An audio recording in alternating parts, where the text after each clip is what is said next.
may see some more people rolling in, but I'll go ahead and kick us off for this morning. Welcome to all of you who are joining live, and welcome to those who are listening later as a recording. This is another class in our ongoing series, Race, Whiteness, and the Church.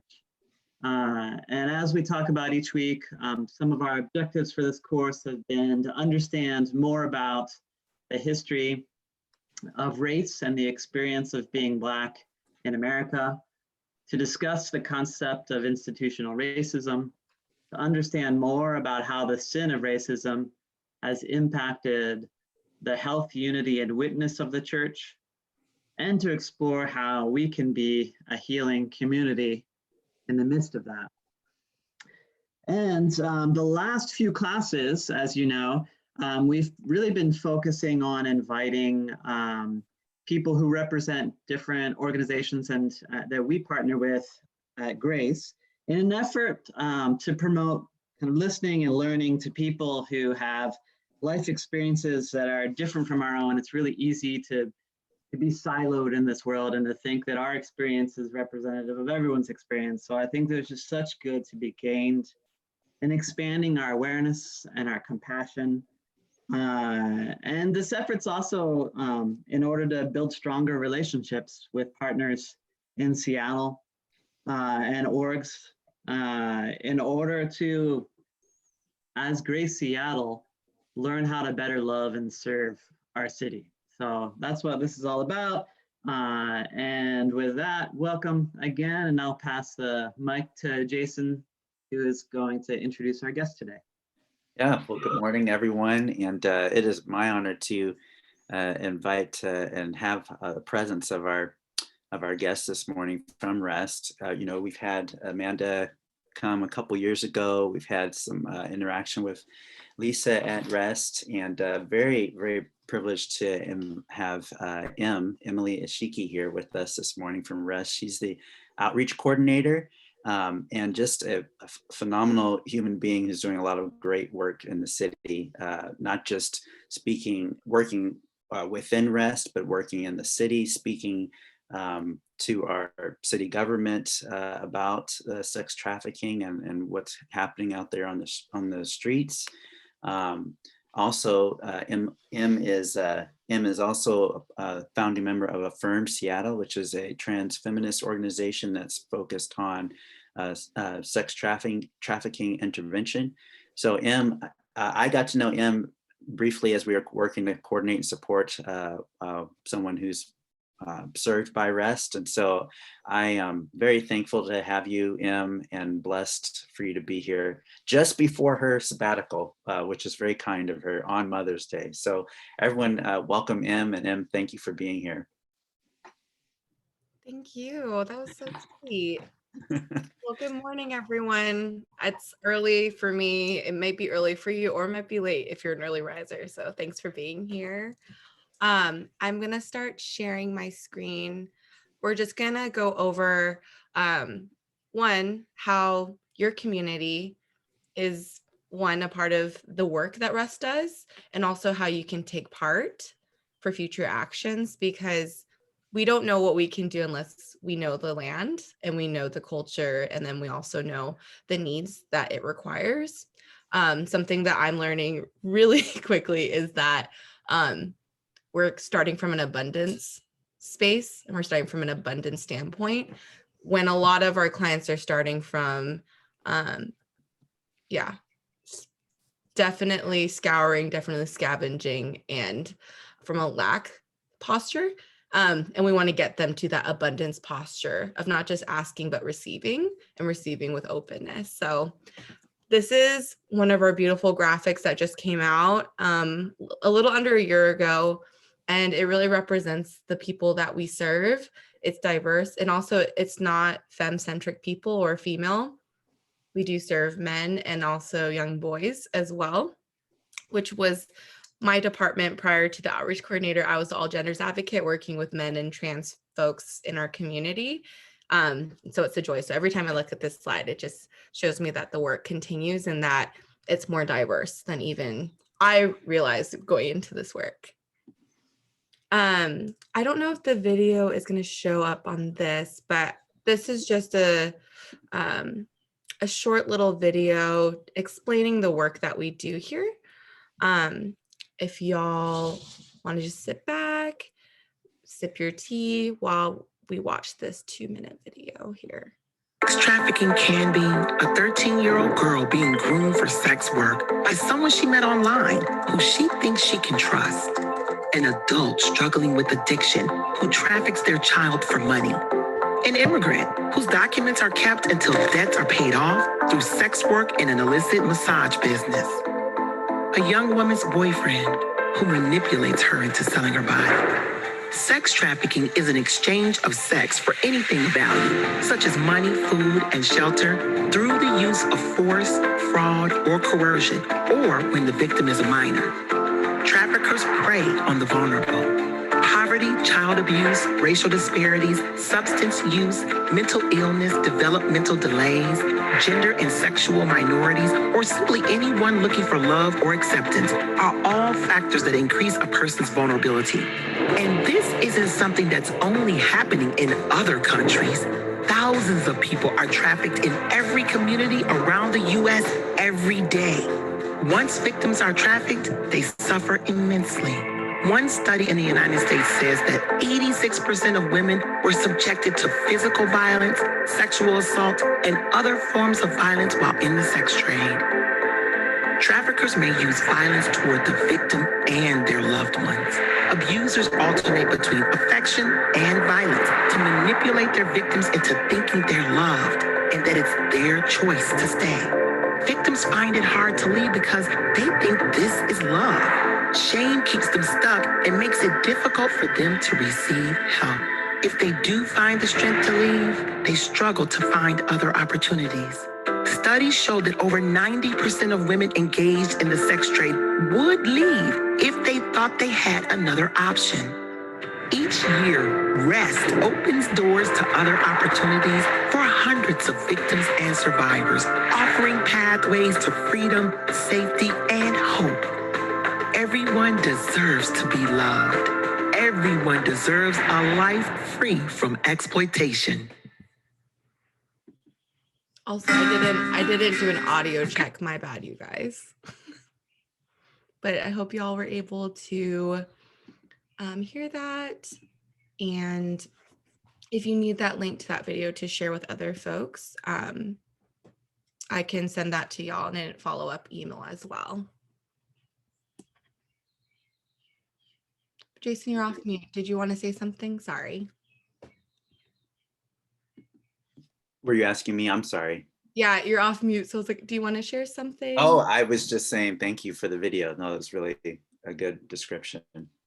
And so just so folks are aware, we use the term sex trade because we know that not everyone is a sex trafficking victim or survivor or doesn't self-identify as such. So sex trade is an umbrella term for people engaging in the sex trade, whether that's sex trafficking, survival sex, so having sex with an individual in order to have shelter or food or some other basic need, sex or substances, and then also what people consider professional sex work. So that's the umbrella in which we serve all folks.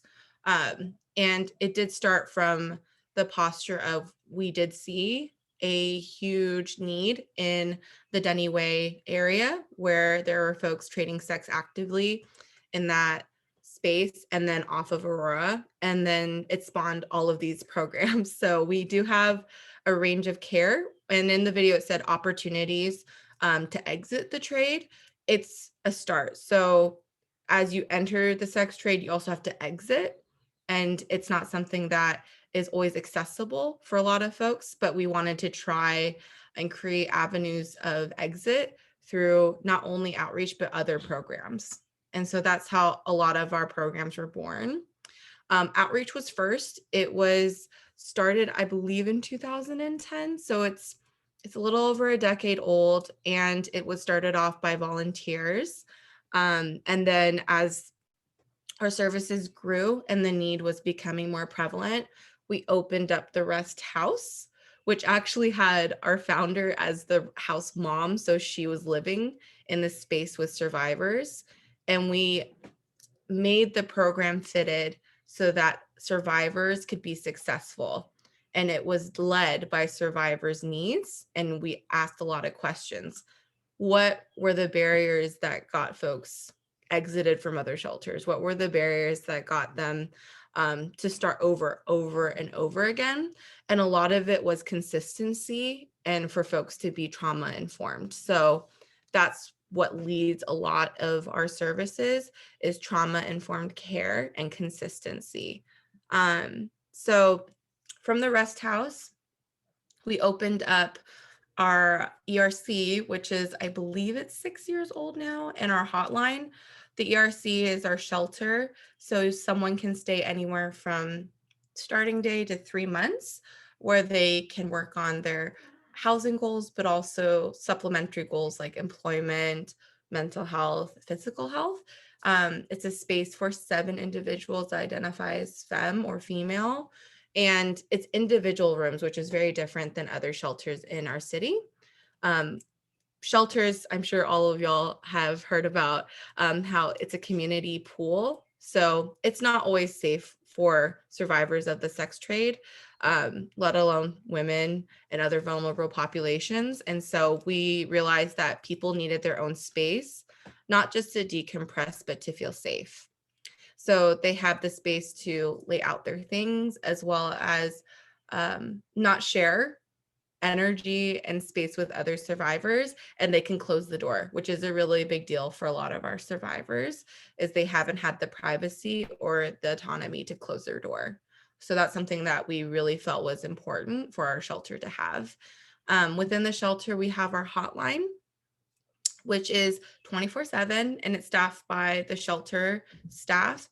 And it's where folks from the community like yourself, who may have some concerns about an individual in your life or a community member, or even clients and other community partners, can call to say, hey, like we have someone that fits this need.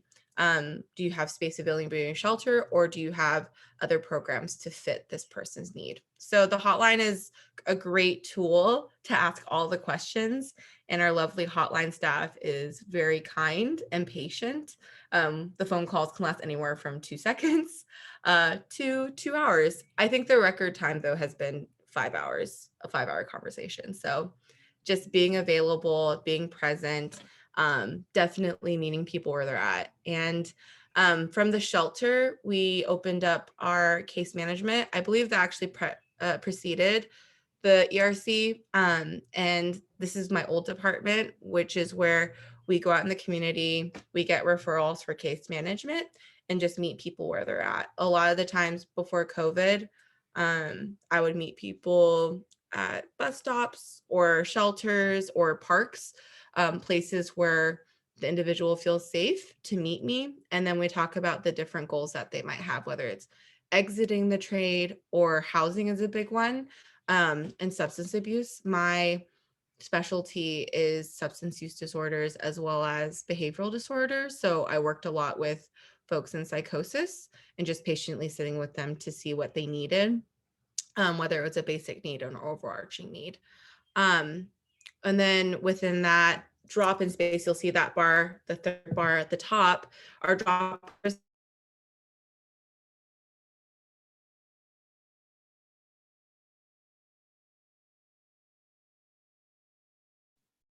A little bit of technical difficulties there. Em, can you hear us?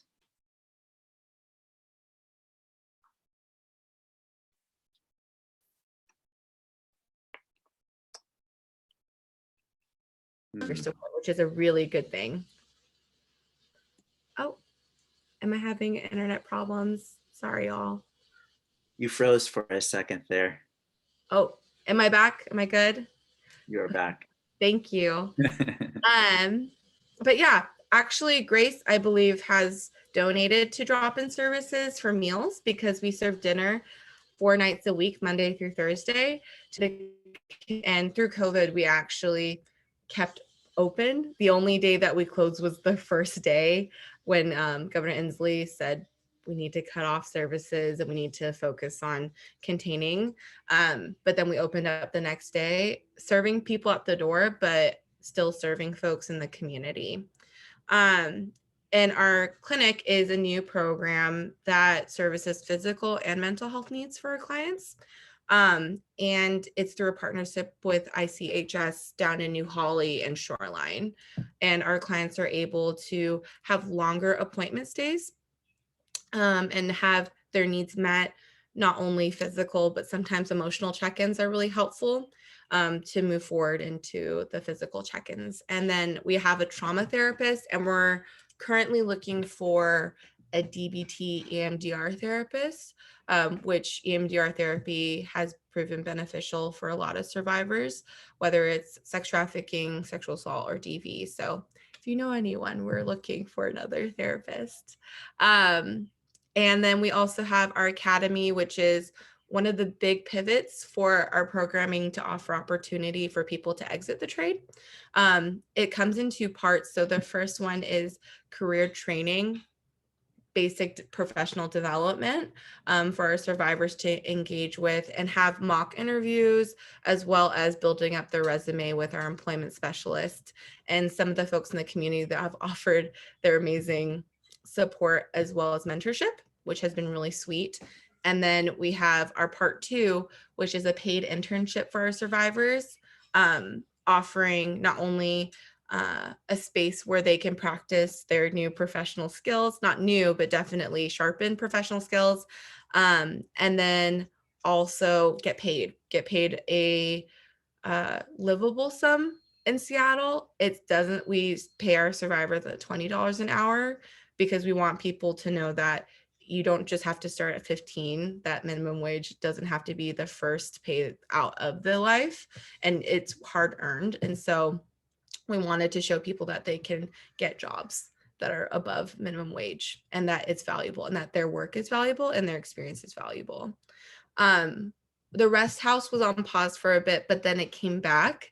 And we're currently in a hybrid model of having co-ed housing. So all genders and anyone over 18 with some other requirements, folks can enter the house.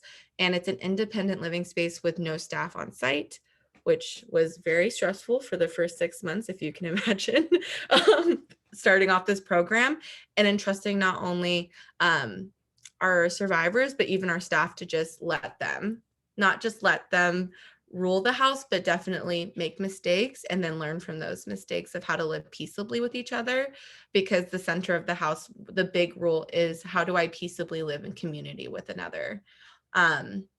Which then helps them live well independently. So this was one of the models in which we used. But I'm just gonna keep moving. If I can ask you a question. So on this continuum, you've mentioned a wide variety of ways that REST is active, and that there's some ways that Grace and other churches or organizations can partner. Can you just quickly summarize again on the continuum? There's dropping off meals, obviously giving financially. What are practical ways that we could jump in and assist or partner? Yeah, so I'm the outreach coordinator. I'm always looking for women to support going out with me on Aurora. It's not for everyone, but people that want to be the first contact for a lot of our clients. That's a good space for women to take part of. And there's an interview process as well for that, not just for outreach, but all of our drop-in programs and client-facing programs. Also, you don't have to work with clients in order to support REST. We have some volunteers are helping out with grant writing and volunteers helping out with IT, which is a really big one.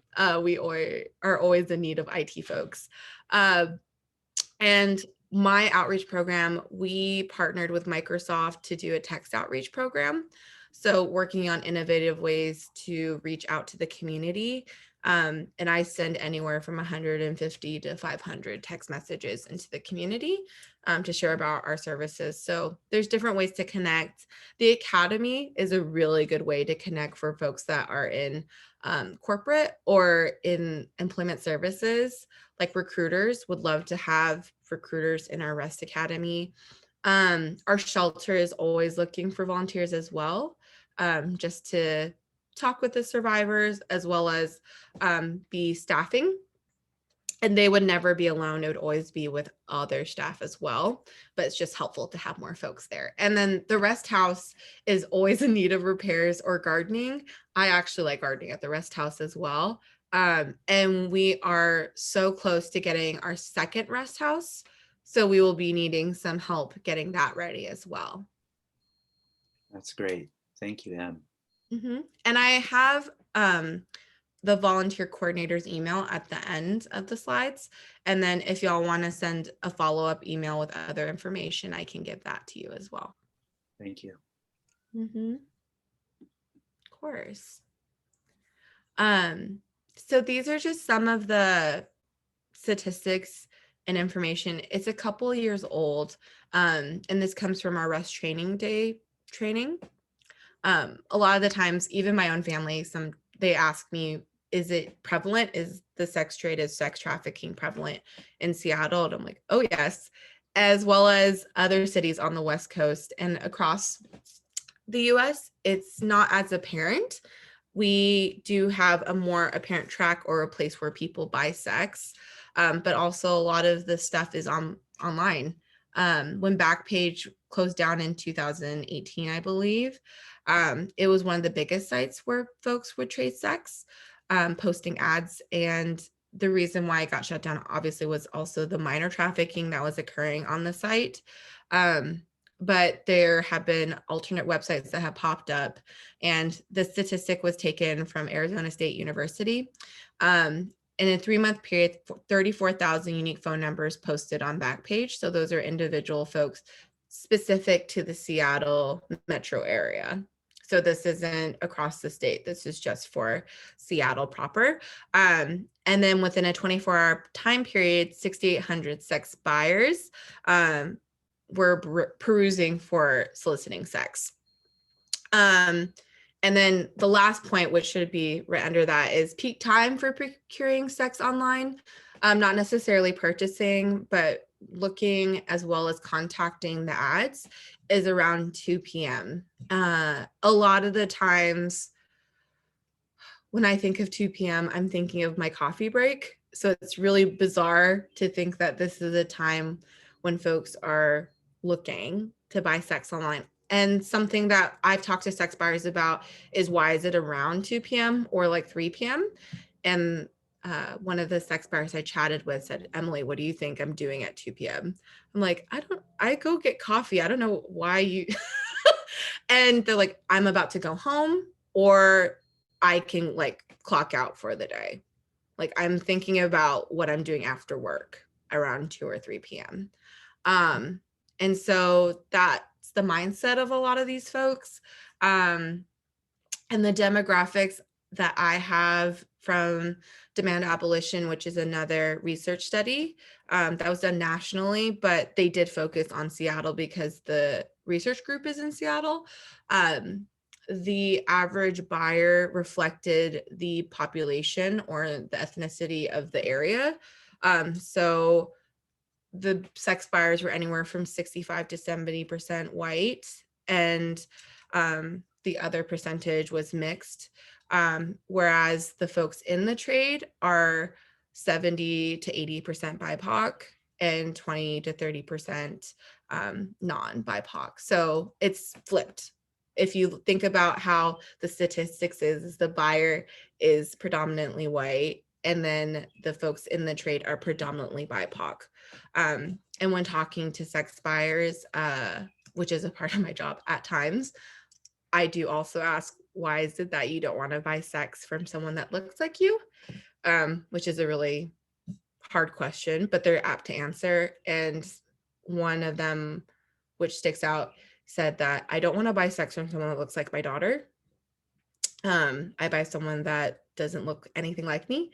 And they say it's nothing personal, but it is personal, and it does hurt to hear that as a BIPOC woman.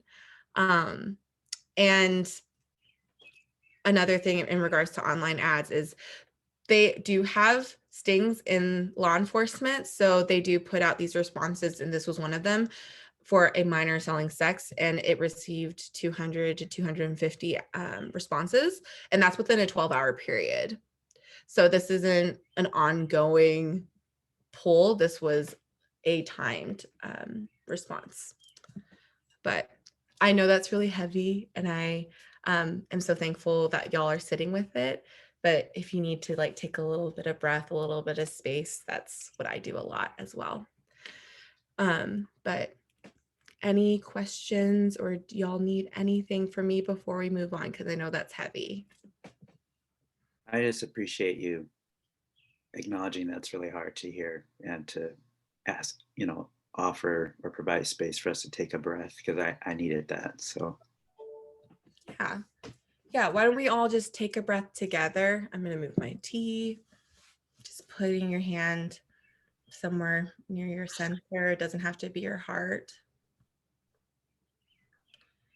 And just breathing into your belly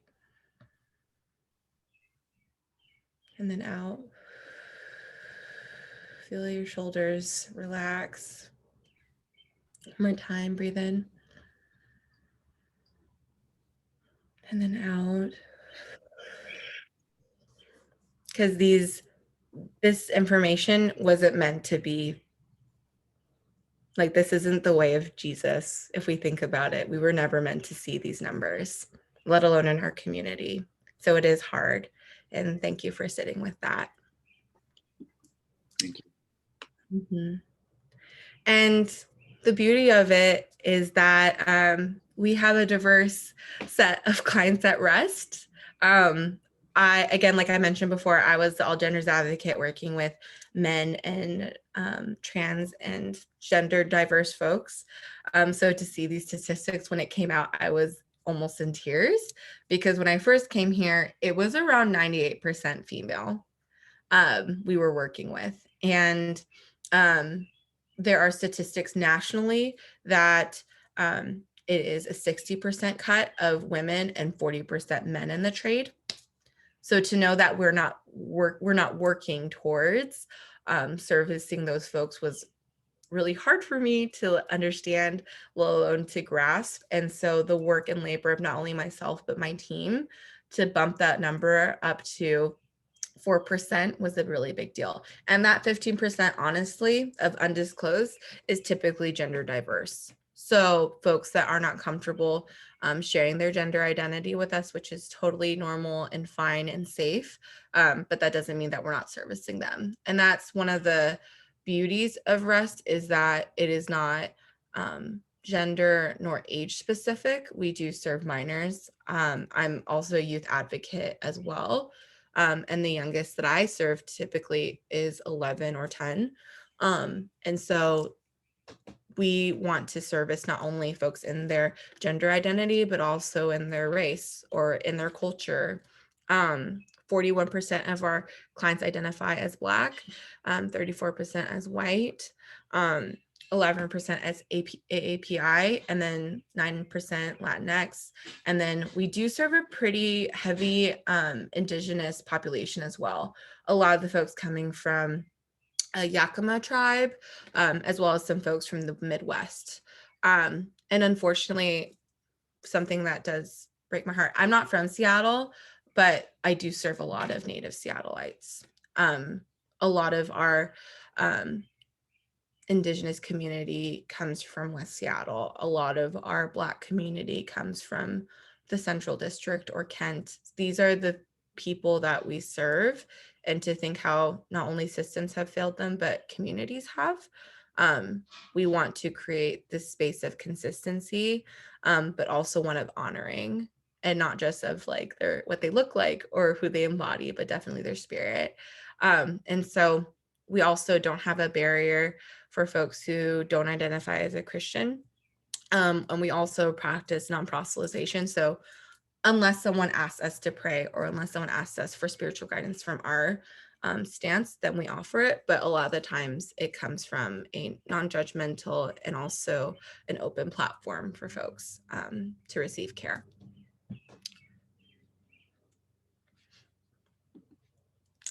And this is a slide that I personally love because it's hard to differentiate between the different approaches to the sex trade. And I'll explain it, but essentially it's a continuum. Just like anything else, there's folks that swing very, very, I wouldn't say conservative, but definitely leaning into law enforcement or into the justice system as a part of enacting community justice. And then there's folks that just want to abolish everything and anything. And then there's partial decriminalization. So I'm going to start to the left, I believe, on your screen, which is anti-decriminalization. This is historically what the US has done, criminalizing all of the folks involved in the sex trade, whether it's the survivor, buyer, or the exploiter. But historically, we've seen that it is the survivor that is heavily prosecuted and criminalized.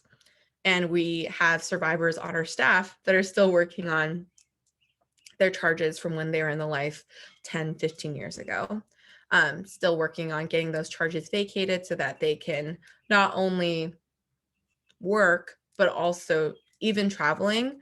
There's some folks that work here that have warrants in other states that they can't go to, and that was not their fault. It's from when they were in the life, or they have charges of fraud when they were in the life and using other people's cards, things like that, that they cannot take off their records until the county that it occurred in basically says, oh, we forgive you and we don't want you to have this on your record anymore.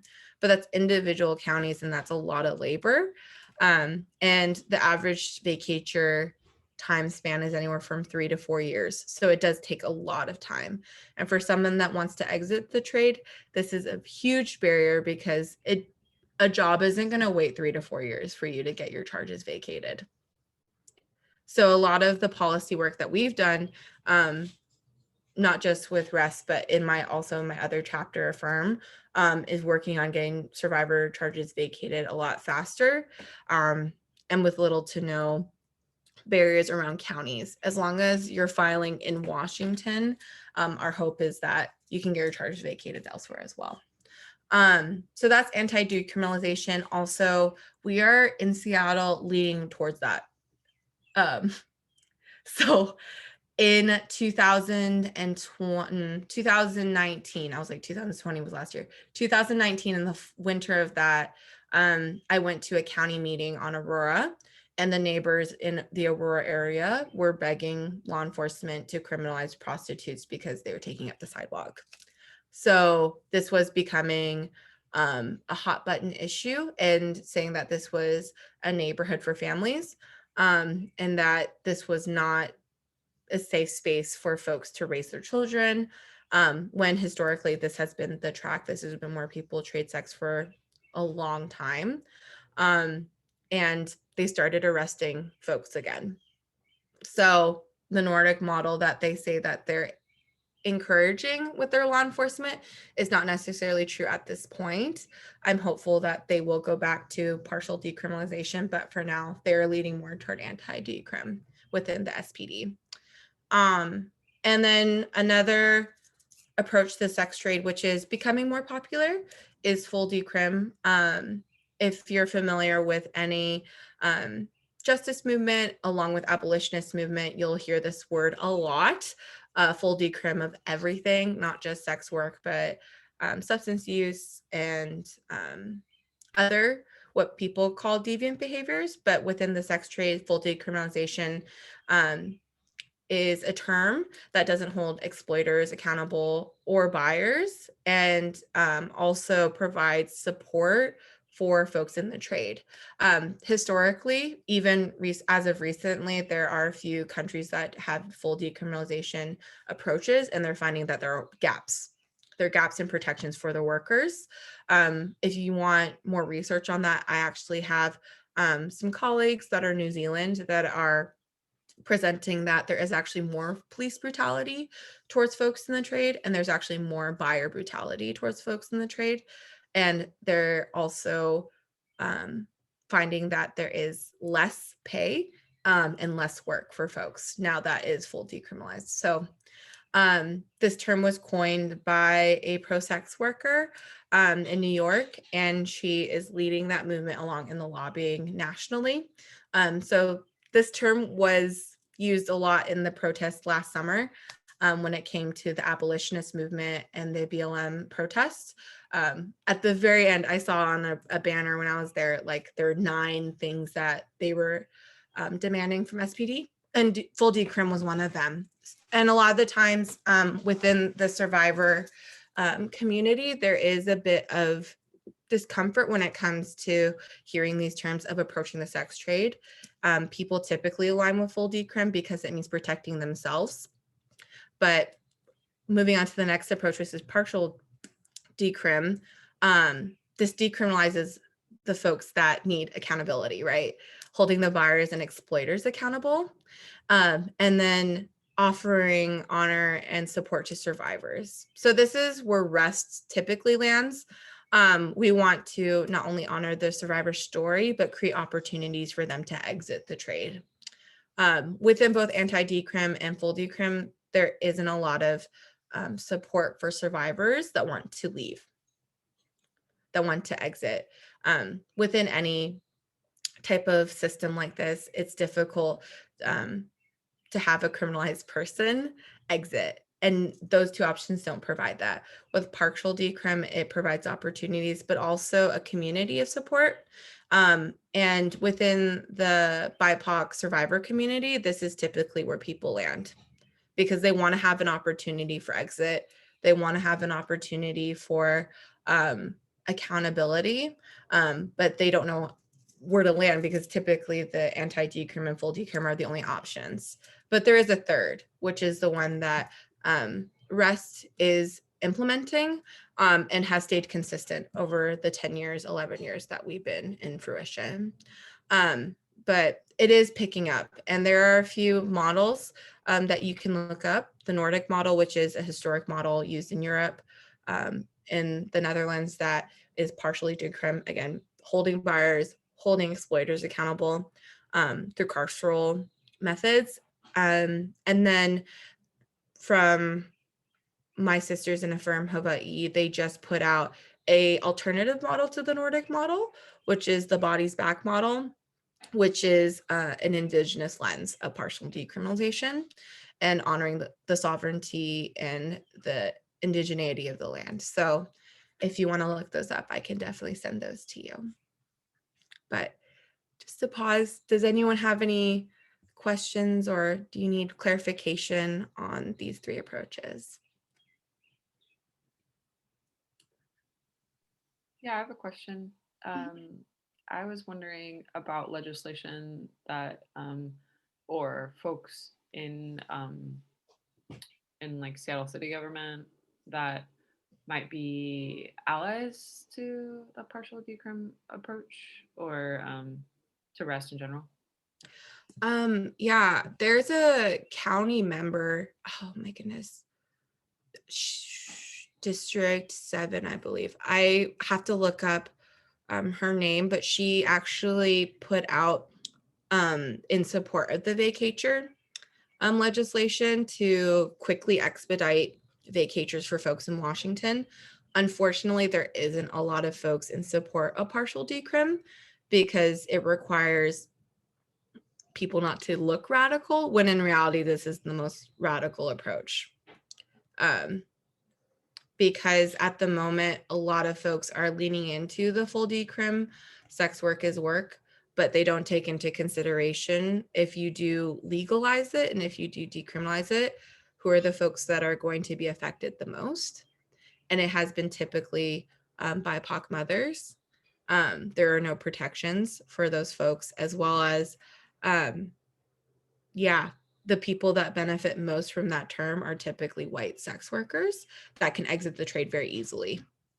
That there is no stigma of being a sex worker or a person in the trade because they can delve right back into whether it's corporate or community work with little to no stigma.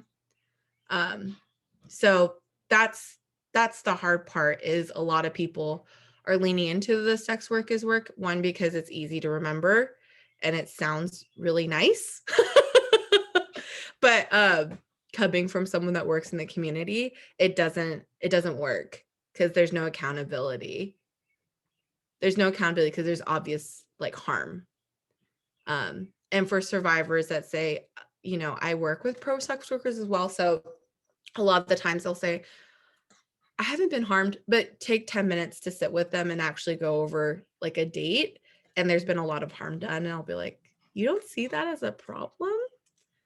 And then it'll take another couple of minutes and they're like, oh yeah, this isn't okay. I'm like, oh yeah. But there's no shame in that. And there's no, like, yeah, you shouldn't feel dumb for not seeing it before. It's just you have the coping skills to survive, which is to get through it. But we're working on it. We're working on more education. And also, REST isn't typically a policy space, but there's other folks in the community that are taking up that labor. But thanks for asking that. I really appreciate it. I think we're doing okay on time, so I'm just gonna keep scooting. So how I came to REST, I was working in downtown with women at a single adult day center space, doing housing. And I come from a background of working with homeless folks in San Francisco and also in my home of Oahu. So I was just blown away at the amount of services that I saw in Seattle, but also the lack of specific services. And so I started looking for more of a work that I could align with and that I could get behind. And REST, for whatever reason, they were hiring when I was looking, and I applied. And after 5 interviews, I landed this position. And the longer I've worked here, I just see how this is a tangible act of serving the widow. And yeah, this is a population people do not consider when it comes to marginalized communities. And so this is just my way of showing up in gospel and showing up in my purpose.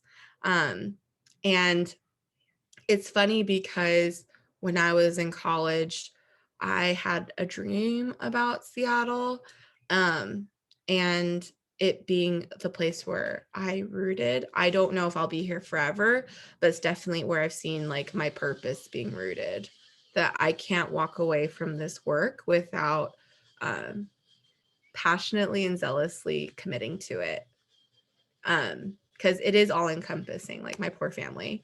Like they hear these conversations all the time, and now it's into my labor organizing as well, which is so good and so fruitful, but we need more people to engage in it and to create more awareness around these communities, because it's right outside our door. And unfortunately, a lot of our homeless friends and our homeless neighbors, they're engaging in the sex trade. So a lot of our population is also servicing the homeless community. And a lot of our young BIPOC women in the community are engaging in this, because this is now their new reality in COVID. And doing outreach last weekend, I've seen so many young women out there, because this is how they're going to provide for their families. So this is a systemic problem. And it does break my heart, but also waking up today, I'm like, I get to do this work even on my day off, just be in my community and showing up for my community and standing up for my community. And that's how I show up.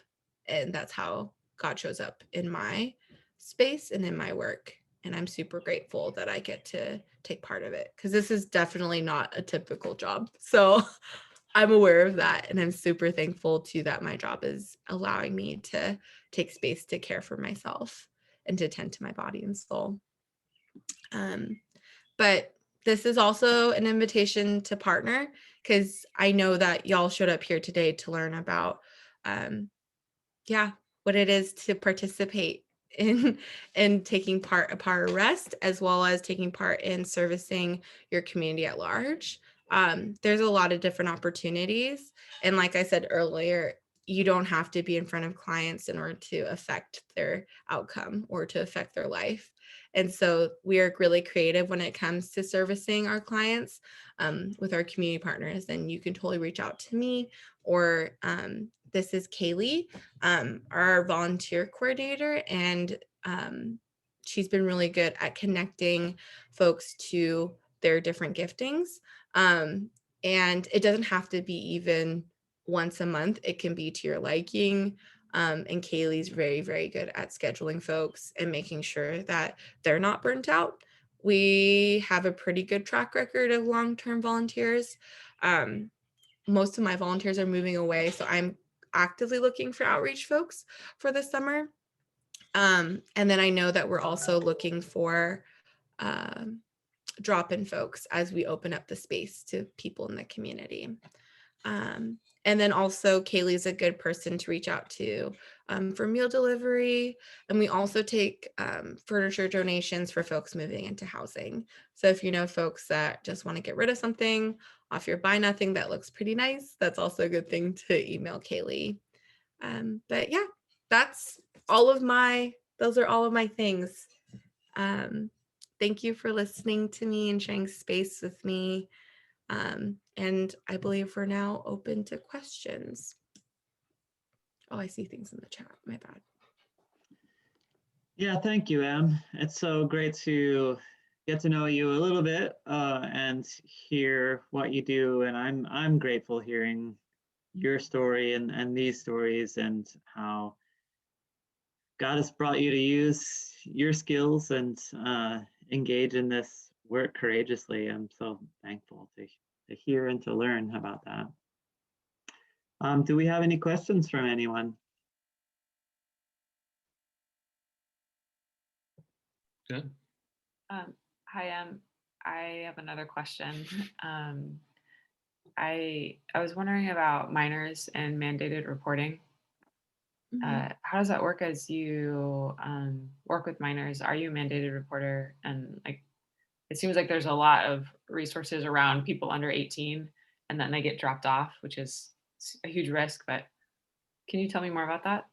Yeah, so I am a mandated reporter, and a lot of the times when minors are coming to me, it's coming from DCYF, which is the CPS umbrella.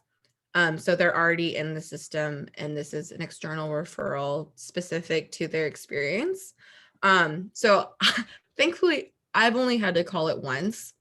And it is not as stressful as I thought it was going to be. I thought I would feel like a snitch, but honestly, like, the kiddo is also aware. The kiddo is typically with me.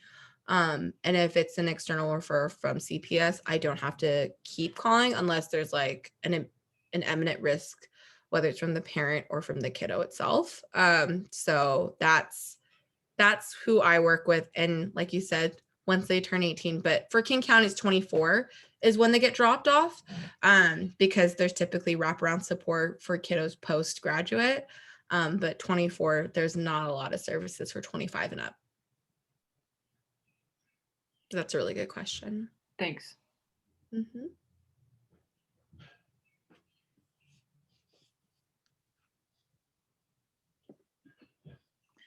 Another question from anyone?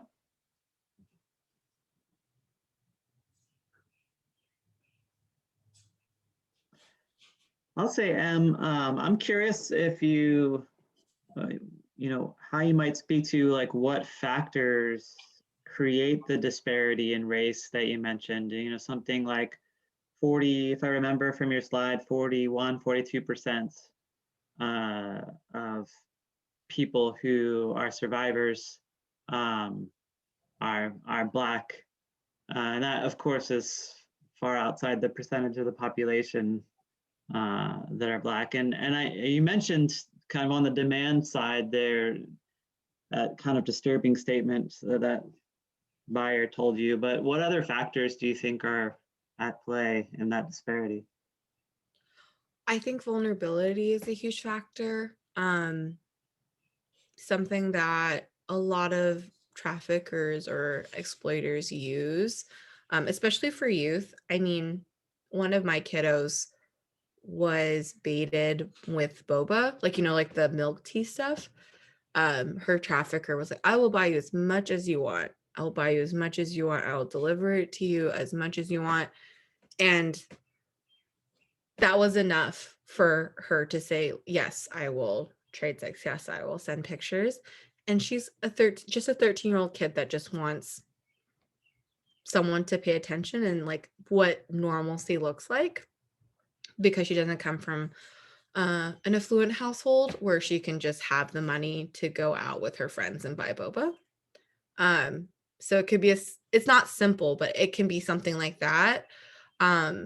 Also for a lot of our BIPOC folks, it's just, this is, my mother or my grandmother did this to get by when times were hard, but they didn't do it all the time.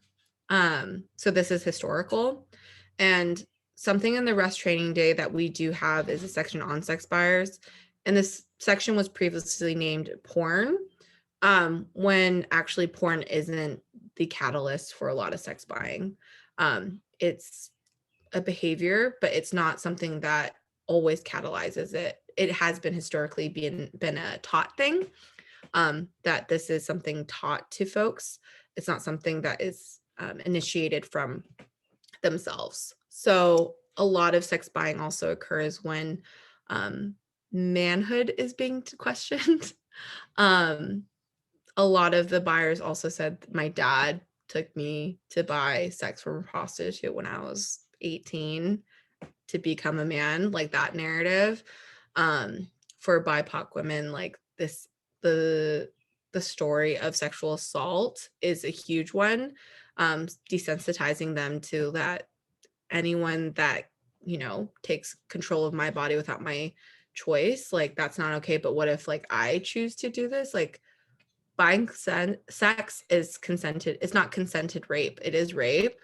It's bought rape.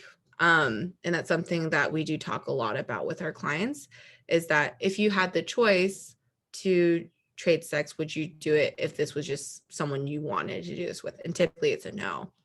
It's always a no. Like they would rather be home, or they would rather be in their community with their friends. Like they don't want to do this. It's not a choice. It's unfortunately, it's a means of surviving financially too. They don't have the support to ask for help. And a lot of our work also is this is how people say housed, whether it's rent, or this is my sex buyer is also the person that pays for my hotel room, or the person that pays for my apartment. But the disparities, unfortunately, is just the gaps in systems in place. Whether it's like the incarceration system, whether it's the justice system, or even schooling, the foster care pipeline to trafficking is really high for boys and girls. And so there's a slew of reasons, but unfortunately, at the crux of it is typically racism and class.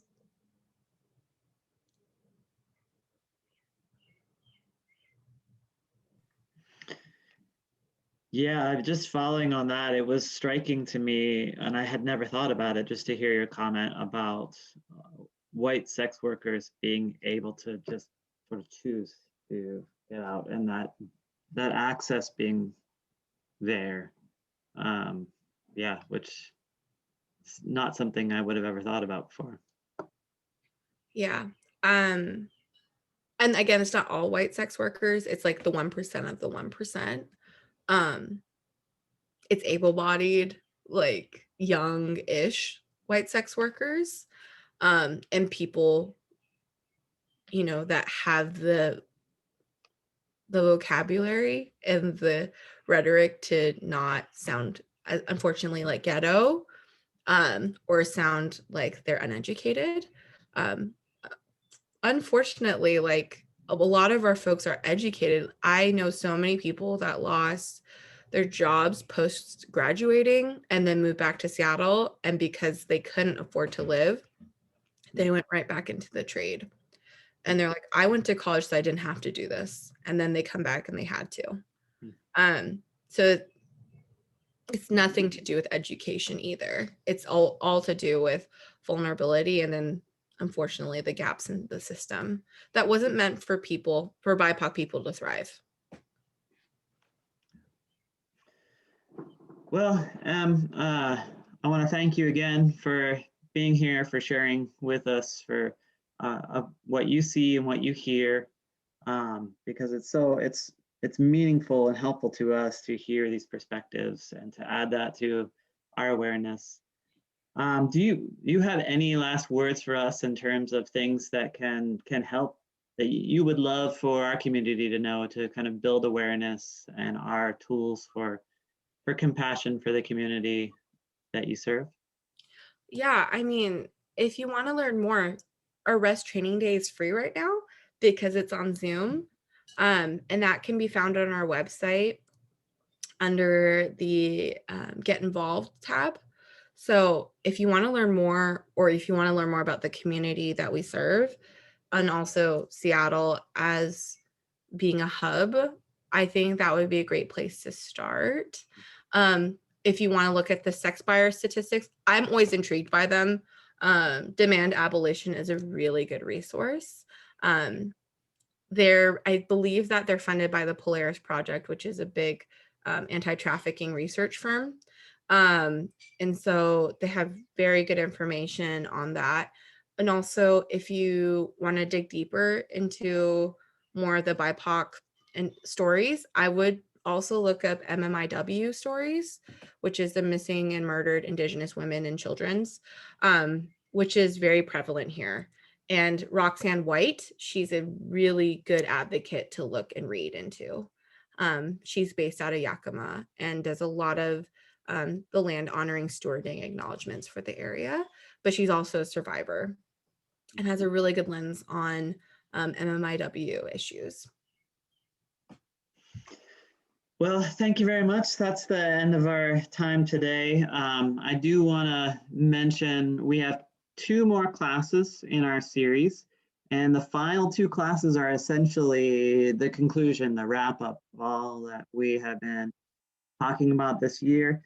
And what we're going to do next time, which is May the 23rd, and the time after, June the 6th, is have a little time for community discussion first, about 15 minutes or so, and then we're going to hear from some of the church leadership on 2 questions. So the next 2 sessions, you'll hear from members of the pastoral care team talking about what they've learned through this class this year and what their hope for our community is in the future in response to this class this year. So stay tuned for that, May 23rd and June 6th. And thank you to everyone who showed up, and thank you to Em who joined us and shared this presentation with us today. Thank you all. Take care. Have a good one. Bye.